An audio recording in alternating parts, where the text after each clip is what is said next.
Herb Cohen. Today I want to discuss the concept of forgiveness. Forgiving is a way to close out a conflict. It's a way in the stages of recovery and trauma. We're looking at forgiveness as a way of putting closure on our historic relationship with that individual who may have hurt us, or forgiveness to ourselves because we also want to let go and move on. So the purpose of forgiveness is clearly to help us move through something by letting go. We're closing out the business, saying we're sorry, this is it, or forgiving someone for hurting us and saying, you know what, I don't want to go back to this issue anymore. I'm done. I'm moving on by doing this forgiveness thing, okay?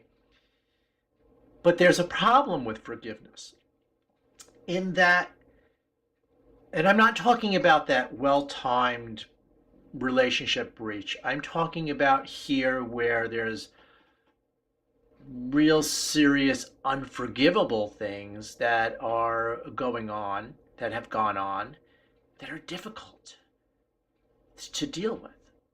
An example of such is one surface example is the recent Covington high school student whose picture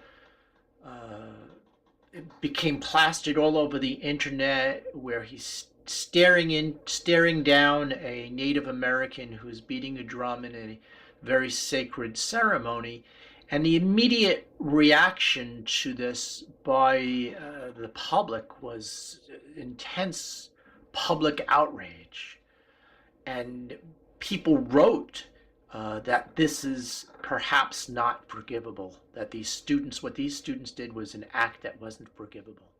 As people were really appalled by the racist tenor of these images.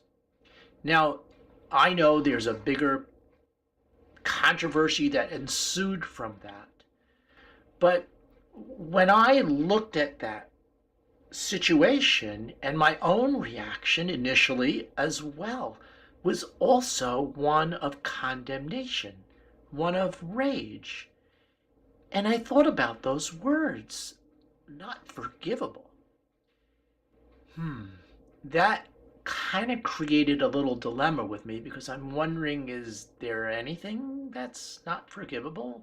Or then again, in with my clients, there's lots of stuff that's in that category where it's like, I can't forgive them for what they did. It was so horrible. I suffered so much. How can I forgive them?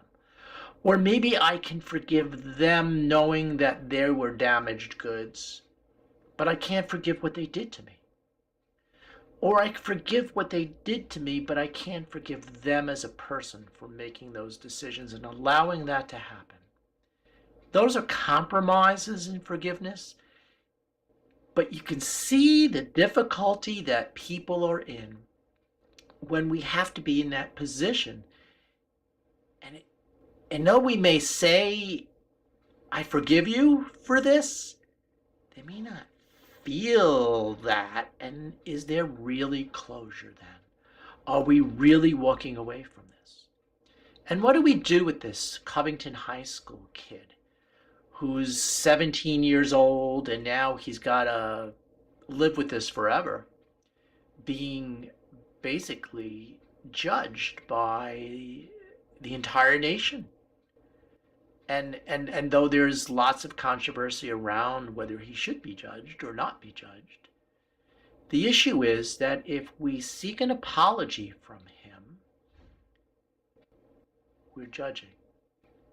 So here's an interesting little dilemma. I use his example for a reason, because it illustrates this idea beautifully. So let's say I think in my initial reaction, I condemned him, and initial, right or wrong, okay? I'm not getting into whether that's right or wrong, but that was my initial reaction. I looked at this and I was appalled. And so I judged him in a sense. I condemned him. I condemned the behavior. And the idea here is that if he would publicly apologize to the world for what he did, that he could be released from this pain and stigma of being a racist. But then again, what is racism but judging another who may be different than us? So as he stared down that Native American, he was judging that Native American. He's saying, you're not like me. And I see myself as better than you. And you're in my space. And I'm going to stare you down for being in my space because you don't have the rights that I have as I am better than you. That's racism. And that's what the picture seems to suggest, right or wrong. So in my looking at that and me judging him, he's judging the Indian, I'm judging him. Now, in order to ask his forgiveness, I have to condemn him. I have to say he's wrong. I'm therefore better than him because I'm not racist. And so I can judge him and condemn him and demand forgiveness from him. So the problem is that if I demand forgiveness, I'm in the position of having to judge. And if I'm judging him, I'm engaging in the same thing he's doing. If he's being racist and he's judging that Native American, then I'm judging him for doing that. I've lowered myself to be racist too. So I'm engaging it. I'm aligning with his judgment by judging, and in demanding an apology, I am lowering myself egoically into his racist level of being. If that's the case, I'm just using this as an example. Don't shoot me down for your own opinions about what that controversy was about. I'm just using it as a teaching example. So, so here, I don't want to be judging. I don't want to be a racist. I would rather be above that. Well, how can I be above it and not be egoically aloof? Because I'm doing the same thing, aren't I? Well, here's how it works. So a couple of days goes by, and the whole nation is in a debate about this, and it's very controversial. But there's lots of wonderful discussions about what possibly happened and how we interpret this and how we interpret what we see. And maybe a picture is worth a different 1,000 words than the 1,000 words that seem apparent. What about the racism that's taking place? And what about the discussion about that and our aversion to it now? So when we pull back and look at this, the incident, which was nothing but ugly, there are no winners in this little video clip. What it did was it prompted the entire nation to become aversive of racism and division and the separateness and the fighting that pursued. And so, in a sense, what happened served possibly a higher purpose. Maybe the best thing that happened is that this video was taken, that the incident happened, that it got recorded and posted on the internet and became such a controversy. Maybe that's actually, in hindsight, healthy for the country, because maybe we'll be in that, from that debate, elevated to a higher position. Maybe we can all learn from our own reactions to that and be, in a sense, in a higher place because of it. So now I don't need to require forgiveness from him. I don't have to agree with what happened. I don't have to align with what happened. I can see it for what it is, and I can accept it for what it's done, its purpose, its higher purpose, perhaps. And in seeing it as such, I accept it as it is, and I don't have to judge him then. I don't have to judge the situation. I know it didn't make me feel comfortable. I accept that. I accept the discomfort of what happened, and I hope that only a higher purpose becomes of it. And I think that's what happened. So if I pull back and I try to look at this from the lens of a higher perspective, I can see that maybe I don't have to lower myself into an egoic place of judgment. I don't have to align with the inhumanity of racism by becoming a judge. And instead, I pull back and I say, well, it is what it is, and I let it go. And I can say it's ugly, I don't like it, but I don't have to align with it at that level. I can just let it go. By accepting it, I can walk away from it. Let's take the example of a parent. Let's say I'm a trauma survivor and my parent didn't protect me and didn't love me the way I needed growing up. And maybe there were horrible things that happened to me as a consequence of that, to make things even worse, to make them even less forgivable. So I look back and now she's the only mother I have, so what do I do with this? Well, my clients really, really wrestle with this. And now if we say, well, look, let's look at this from a higher perspective. What if this person was damaged herself, never learned to love, and couldn't help doing what she did because she didn't know any better and wasn't capable, didn't have the capacity to do better than she did. And maybe there are beautiful lessons that you learned from your recovery that came out of that you're here now because that's what happened. And as evil and as horrible as the things that they were that happened, we accept because we have no choice they happened. We can't pretend they didn't happen. We can't erase them. They happened. We accept that she did what she did, and it was woefully inadequate as what I needed. But that's what happened. And I don't have to forgive her for doing that. I just accept that she was a broken person. She shouldn't have been in the role of being a parent, but then again, that's what happened. And I accept that. And in accepting that, I put closure on it and I let it go. I don't have to lower myself to judging her as evil, which puts me into conflict because then I feel guilty doing that. So then I have to forgive myself for judging her. It's a quagmire, and it's sticky.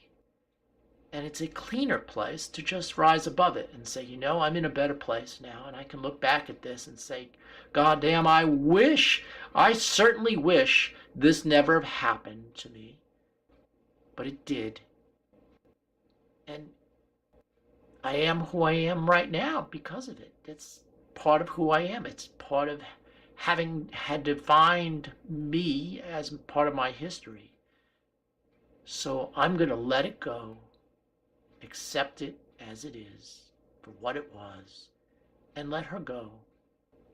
Because if she could have chose differently, perhaps she would have. And we accept it and move on. Now let's look at if I was the parent and I was drinking because I had my own trauma, my own pain that I needed to move away from, but I have a child. And so now I have shame and I want to forgive myself to let go of that. When I think about being a parent who is drinking and not drinking in front of my kid, protecting my kid from it as best I could, but not giving my kid the love I could give my kid if I was sober. I know that. I know that that was wrong, and I can judge myself and shame myself and condemn myself for that. And I can't move on with my life if I have the need to wrestle with that self-condemnation. How can I love myself if I'm condemning myself, if I'm judging? So rather than, if I demand forgiveness, if I'm going to forgive myself, I have to judge. I have to be bad to be forgiven. I have to have done something wrong to be forgiven for. Otherwise, what's the point? So I have to lower myself now to judge myself. And I have to say, I was bad. And I'm going to forgive myself for being bad. But now I'm judging myself. And that's not where I want to be. So instead, I move away from forgiveness in this case. And I say, you know what? I made a mistake. Definitely made a mistake. I was maladaptively dealing with my pain instead of getting help. That's all I knew right then and there. I knew I was in intolerable pain. I had to do something, and alcohol worked for a while. And I didn't drink and do worse. I didn't hurt my kid because I didn't want to do what was done to me. So I protected my child as best I could. But I still didn't do the best parenting I could because I was drinking. So can I look at those mistakes and say, wow, I really did work hard at doing the best I could? Can I honor that? Can I say, because of those mistakes, I'm a better parent now because I would never do that now that I'm sober, and I love differently now, and I know the difference. And because I know the difference, that's where the shame came from. But you know what? I wouldn't be here if I didn't learn the lessons by looking back and seeing myself for what I've done then. And so pain is a great teacher. And we can look at that situation and feel pain that I was that way. I was making those mistakes. But then again, that's what I needed to do then. And you know what? It's taught me now that that's not how to parent. And I will never parent that way. And my child will learn from my love now that they won't parent that way because they're learning from me now. So we can look back at that through loving eyes and say, this was a loving way to look at this because I can honor my moving away from pain. That's an honorable thing to do. Maladaptive that we're drinking while being a parent, yes. But then again, it could have been worse. It wasn't worse. And I know better now. And I'm here now because of the mistakes I've learned from. So I can look at this with honor and respect. Honor my past. Accept it. And move on. Let go and move on. So we're letting go through acceptance rather than through forgiveness. And this is a wonderful path that removes us from lowering ourselves into an ego state where we're judging and aligning with the person we're judging. That's not what we want to do. It doesn't benefit anyone. It's a lose-lose scenario.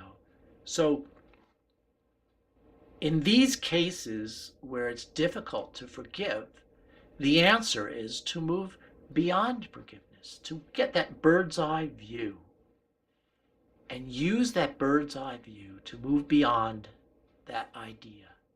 We don't need to forgive all the time. We can still let go. And we can still accept those people in our lives, including ourselves. We can still accept ourselves with love, even though we've made mistakes. Hell, we made mistakes learning how to walk. We took a few steps, we fell. We didn't say, oh, what the hell, I'll never walk again. We got up and we took another step and fell down 100 more times before we learned how to walk. We learn from our mistakes. Let's accept that and move on. And let's look at others and see the potential that they have by learning from their mistakes. So we don't have to judge them or demand forgiveness from them. We can accept that there are other possibilities and other options that allow me to not align with that and not judge it. Thanks for watching. If you're on my YouTube channel, if you like this video, please like it. If you want to comment, I welcome comments. If you want more information on things like this, please visit my website, herbcohen.one. And there's lots of written material and lots of other video material there as well. My YouTube channel is Herb Cohen Flow.